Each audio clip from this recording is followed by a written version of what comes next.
किसी को कभी ना कभी प्यार होता है और कहते हैं पहला प्यार भुलाए नहीं भुलाता कोई। पहला प्यार वो होता है जो सबकी ज़िंदगी में एक नया एहसास लाता है। पहला प्यार ज़िंदगी के सबसे खूबसूरत पलों में से एक होता है, लेकिन बहुत कम ही ऐसे किस्मत वाले लोग होते हैं जिनका पहला प्यार या आखिरी यार हो।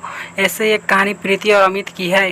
प्रीति और अमित एक ही स्कूल में पढ़ते थे। अमित 10वीं में था और प्रीति 9वीं में थी। वो दोनों एक दूसरे को पसंद करते थे, लेकिन कभी किसी की हिम्मत नहीं हुई एक दूसरे को ये बोलने की। उन दोनों की आंखों में एक दूसरे के लिए प्यार साफ दिखता था। दोनों रोज स्कूल की असेंबली के समय एक दूसरे को देखते थे और दोनों के चेहरे पर मुस्कान होती थी। जब गर्मी की छुट्टियां चल रही थी और अमित को प्रीति की बहुत याद आ रही थी, क्योंकि अभी स्कूल भी बंद था और वो एक दूसरे को देख भी नहीं पाते थे और ना ही उनका घर कहीं एक दूसरे के आजू बाजू में था। बहुत सोचते सोचते एक दिन अमित प्रीति को फेसबुक पर ढूंढने लगा। शायद उसका अकाउंट हो। स्कूल में उन दोनों ने कभी एक दूसरे से बात नहीं किया था और ना ही कभी सोशल मीडिया पर एक दूसरे को फॉलो करते थे। अब जो कि स्कूल बंद थे, अमित खुद को रोक नहीं पाया। फेसबुक पर तो बहुत सी प्रीति नाम की लड़कियां मिली, लेकिन इस प्रीति को जो ढूंढ रहा था वो नहीं मिली। अमित बहुत उदास हो गया। वो बहुत बेचैन हो रहा था प्रीति को देखने के लिए, लेकिन वो कुछ नहीं कर सकता था। उधर प्रीति भी अमित को देखने के लिए स्कूल खुलने का इंतजार कर रही थी। प्रीति 9वीं कक्षा में थी तो उसके घर वालों ने उसे फ़ोन नहीं दिया था, तो किसी भी सोशल मीडिया पर नहीं थी। स्कूल खुलने के लिए अभी 15 दिन बाकी था। वो दोनों एक दूसरे को देखने के लिए बेचैन थे। आखिर 15 दिन बाद स्कूल खुल गया। दोनों स्कूल जाने के लिए बहुत उत्साहित थे। अमित स्कूल समय के 10 मिनट पहले ही आकर स्कूल गेट के बाहर खड़ा होकर प्रीति का इंतजार कर रहा था। सब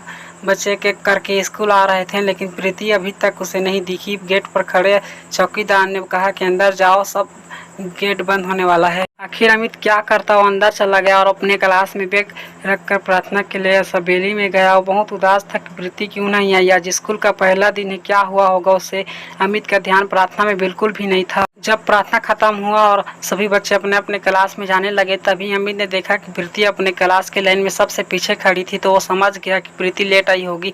अमित उसे देखकर बहुत खुश हो गया। अमित उससे बात करना चाहता था। एक बार ऐसा हुआ कि अमित और प्रीति की नज़रें मिली। दोनों के चेहरे पर मुस्कुराहट थी। दोपहर में जब लंच टाइम हुआ तो अमित प्रीति से बात करने की कोशिश कर रहा था, इसी कारण अपना टिफिन भी नहीं खाया। प्रीति के क्लास के बाहर ही चक्कर लगा रहा था, तब उसे मौका मिले प्रीति से बात करने का और उसे स्कूल के बाद रुकने के लिए बोल सके। तभी थोड़ी ही देर में प्रीति को क्लास से बाहर आते हुए देखा। वो अकेली थी। मौका देखते ही अमित ने प्रीति से कह दिया कि स्कूल के बाद थोड़ी देर के लिए स्कूल के बाहर जो बस स्टॉप है वहाँ रुकना प्लीज। प्रीति उसे देख कर बोली ठीक है और चली गई। दोनों अपने क्लास में चले गए। बस जल्दी से स्कूल का समय खत्म होने का दोनों इंतजार कर रहे थे। प्रीति के मन में बहुत से प्रश्न चल रहे थे।